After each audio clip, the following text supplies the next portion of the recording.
Akala ng iba, pa-chill-chill ka lang. Akala ng iba, pangiti-ngiti ka lang. Akala ng iba, patawa-tawa ka lang.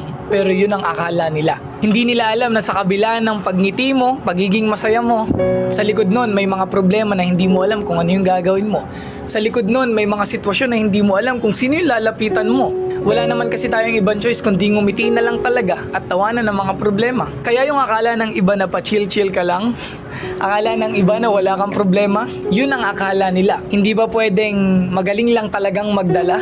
Kasi wala namang option kundi lumaban eh. Kaya ikaw na nanonood, alam ko sa kabila ng pagngiti mo, may mga problemang hindi mo alam kung paano mo susolusyonan. May mga sitwasyon sa buhay mo na hindi mo alam kung sino yung lalapitan. Ngumingiti ka na lang, nagiging masaya ka na lang. Gusto kong sabihin na ipagpatuloy mo yan, maging masaya ka lang, magpahinga ka lang, and then after nun, lalaban ka ulit.